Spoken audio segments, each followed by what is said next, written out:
सच्चा साधक किसे कहते हैं, सच्चा भक्त किसे कहते हैं?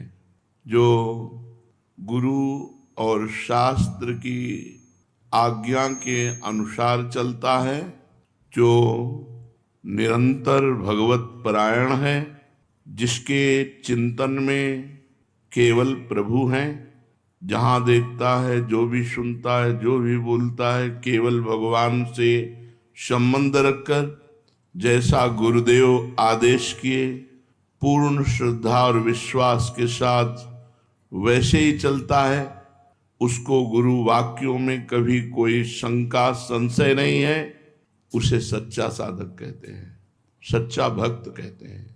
जो गुरु शास्त्र की आज्ञा के अनुसार चलता है और जो निरंतर भजन परायण है, संसार का किंचन मात्र भी कोई चिंतन नहीं, वही सच्चा भक्त है। सब साधन कर यह फल सुंदर, प्रभु पद पंकज प्रीति निरंतर। अपने इष्ट देव का निरंतर चिंतन होना अबाध गति से, अव्यावृत भजनात् अखंड स्मृति, यही सच्चे साधक का लक्षण है। उठते बैठते चलते फिरते खाते पीते हमसे शास्त्र विमुख आचरण न हो जाए, गुरुदेव की आज्ञा का उल्लंघन न हो जाए, और हर समय प्रभु की मधुर मधुर स्मृति में डूबे रहे, यही सच्चे साधक का लक्षण है। भक्ति मार्ग के साधक में प्रधानतया कौन से गुण होने चाहिए? भक्ति मार्ग के साधक का प्रधान गुण है निरंतर भजन, तत्परता, भजन के लिए व्याकुलता। ये सब बाहरी आचरण भगवत प्राप्ति कराने में समर्थ नहीं है। अंदर की स्मृति जागृत हो जाए, यही बाहरी साधनों का फल है। उठते बैठते चलते फिरते कुछ शायर प्रवृत्ति के होते हैं, मुझे सेवा नहीं करनी क्योंकि सेवा में भजन छूट जाता है। तो सेवा किसकी कर रहे हो? भज धातु सेवायाम। अगर शरीर से आप भागवती क्रियाएं नहीं करेंगे तो लिख लीजिए, आपसे शास्त्र विरुद्ध आचरण बनेंगे, क्योंकि ऊर्जा शक्ति को आप पूर्ण परमात्मा में लगा सके, इसके लिए या तो 8 घंटे 10 घंटे सिद्धासन और पद्मासन में बैठ करके अपनी ऊर्जा शक्ति को परमात्मा में लगाए, या खूब सेवा करके। नहीं तो ब्रह्मचर्य रहना कोई खिलवाड़ नहीं है, भगवत चिंतन बनना कोई खिलवाड़ नहीं। आप लोग देख लीजिए, आप सोहनी लगा रहे हैं श्री जी के लिए, आप पोछा लगा रहे हैं श्री जी के लिए, आप चवर डुला रहे हैं श्री जी के लिए, रसोई अमनिया कर रहे हैं श्री जी के लिए। आप जितनी भी किसानी व्यापार नौकरी सबको भगवत सेवा बना लीजिए, तो आप देखिए आपका हृदय पवित्र होने लगेगा, और पवित्र हृदय में भगवत स्मृति जागृत होती है। ये कायर होते हैं कि मैं एकांत में पड़ा रहूंगा, मेरे से तो कोई सेवा होनी नहीं, क्योंकि सेवा करते समय भजन छूट जाता है।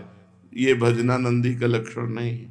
सिद्ध माधोदास बाबा ब्रजमंडल में जब आए तो एक आश्रम में रुके, तो पहले पूछा मुझे सेवा बताइए, तो उनका आप वृद्ध हो, आपकी कोई सेवा नहीं। तो उनका मैं आश्रम में नहीं रुकूंगा।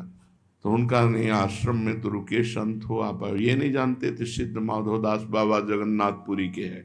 तो उन्होंने कहा फिर मैं सेवा देता हूँ कंडा थापने की। तो कंडा थापते गाय के गोबर के, और उन्हीं के लिखे हुए ग्रंथ जय जय जगन्नाथ का वहां कथा हो रही थी।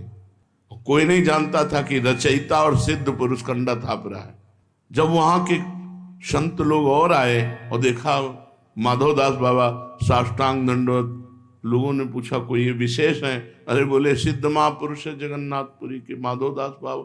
अरे माधवदास बाबा है। एक वयोवृद्ध भगवत प्राप्त महात्मा बिना सेवा के आश्रम में नहीं टिकता। हम लोग जवान हो करके खाना चाहते हैं अच्छा अच्छा, पहनना चाहते हैं अच्छा अच्छा, ये कायरता है, ये भक्ति नहीं है। भक्ति का प्रधान गुण है शरीर से सेवा और मन से सुमिरन। सेवा और सुमिरन दो के द्वारा ही भगवत प्राप्ति होती है। अगर बाहरी सेवाएं हम गुरु सेवा, भक्त सेवा, संत सेवा, भगवत सेवा ना करें तो आंतरिक भजन स्टार्ट ही नहीं हो सकता, चल ही नहीं सकता। आप देख लीजिए, आंतरिक भजन तभी चलता है जब हमारे पाप नष्ट होते हैं।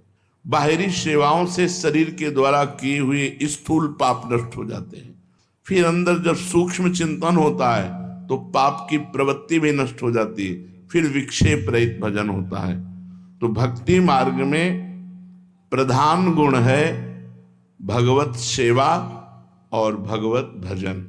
भगवत सेवा में समाज सेवा, गुरु सेवा, माता पिता की सेवा, ठाकुर सेवा, ये सब भगवत भाव से की जाए, वो सेवा और सुमिरन, ये दो प्रधान अंग हैं। जैसे पक्षी आकाश में उड़ता है तो दो पंखों से उड़ता है, ऐसे भक्ति मार्ग में साधक जो चलता है उसके जीवन में दो बात होनी ही चाहिए, एक तो सेवा और दूसरा भजन।